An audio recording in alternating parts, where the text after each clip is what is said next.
Brought to you by TechnoSpark 20 series smartphones.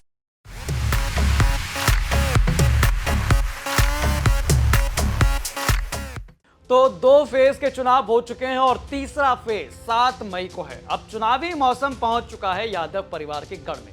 लेकिन इसी बीच खबर आती है कि बाहुबली नेता रघुराज प्रताप सिंह उर्फ राजा भैया को लेकर जिसने सारी सुर्खियों को अपनी ओर मोड़ लिया। जी हां, रघुराज प्रताप सिंह उर्फ राजा भैया की केंद्रीय गृह मंत्री अमित शाह से बेंगलुरु में मुलाकात हुई। अब इसके क्या मायने हैं, आइए जानते हैं इस वीडियो में। नमस्कार, मैं गौरव कुमार पांडे हाजिर हूं यूपी तक पर। दरअसल बाहुबली नेता रघुराज प्रताप सिंह उर्फ राजा भैया की केंद्रीय गृह मंत्री अमित शाह से बेंगलुरु में मुलाकात हुई। दोनों नेताओं के बीच ये मुलाकात 4 मई की बताई जा रही है। जानकारी के मुताबिक मुलाकात में राजा भैया के प्रभाव वाली सीट पर किस तरह से जीत दर्ज हो सके, इसके साथ ही ठाकुरों की नाराजगी को लेकर भी बात हुई है। हालांकि लोकसभा चुनाव की घोषणा के पहले 7 बार के विधायक और जनसत्ता दल लोकतांत्रिक के अध्यक्ष रघुराज प्रताप सिंह उर्फ राजा भैया की पार्टी कम से कम 2 सीटों पर अपने उम्मीदवार उतारने की तैयारी कर रही थी। पार्टी कौशांबी और प्रतापगढ़ में चुनाव की तैयारी कर रही थी और उसके अंतिम रूप देने में जुटी थी। लेकिन माना जा रहा था कि अब जबकि चुनाव उनके अपने क्षेत्र तक जा पहुंचा है, तब भी राजा भैया इससे पहले खामोश थे। उनकी खामोशी सियासी गलियारों में चर्चा का विषय बनी हुई थी। लोगों में ये जानने का कौतूहल था कि भैया आखिर ऐसा क्या हुआ कि राजा भैया भी शांत है।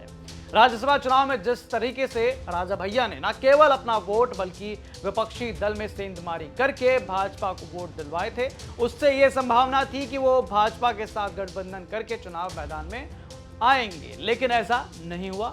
लेकिन अब अमित शाह के साथ हुई बैठक के क्या मायने हो सकते हैं, इस पर चर्चा बेहद तेज। हालांकि बीजेपी ने कौशांबी में अपने पुराने सांसद को इस बार मौका दिया है।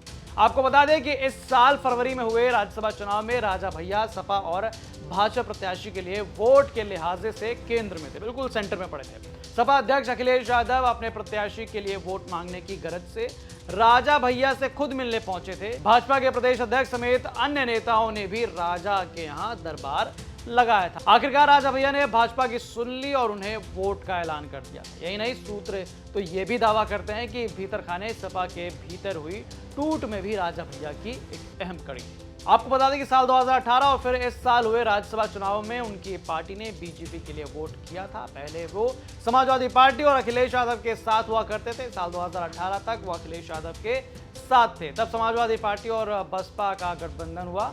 राज्यसभा चुनाव को लेकर लखनऊ के होटल ताज में अखिलेश ने सभी विधायकों को डिनर दिया था, जिसमें राजा भैया भी पहुंचे। तो एक तरफ यहाँ नजदीकियां थी, लेकिन उसके बाद धीरे धीरे जो है वो अब बीजेपी की तरफ वोट करने लगे थे। हालांकि अब जो है ये मुलाकात से पहले जो चुप्पी थी उसको लेकर भी चर्चा थी कि आखिरकार राजा भैया शांत क्यों है। अपनी प्रभावशाली वाली 2 सीटें कौशांबी और प्रतापगढ़, इन दोनों सीटों पर जो तैयारी थी प्रत्याशी उतारने के, वो अभी तक क्यों खामोश थे, उन पर जो है नाम क्यों नहीं सामने आए थे। लेकिन इसके बाद अब जो मुलाकात हुई है अमित शाह से, इसको लेकर अब चर्चा बेहद तेज हो गया। हालांकि आपको बता दें कि बीजेपी ने अपने कैंडिडेट का जो ऐलान है वो कर दिया है। उन्होंने कौशांबी से अपने मौजूदा सांसद को ही जो है वो टिकट दिया है। और अब देखते हैं कि इस मुलाकात के बाद क्या कुछ चेंजेस आते हैं, क्या अमित शाह की तरफ से कोई कार्रवाई की जाती है, क्या सीट को लेकर या कैंडिडेट को लेकर कुछ नाम बदला जा सकता है, ये देखने वाली बात होगी। लेकिन इस मीटिंग को लेकर चर्चा बेहद तेज है। आपकी क्या राय है, हमें कमेंट करके जरूर बताएं। बाकी तमाम खबरों के लिए आप देखते रहें यूपी तक। धन्यवाद।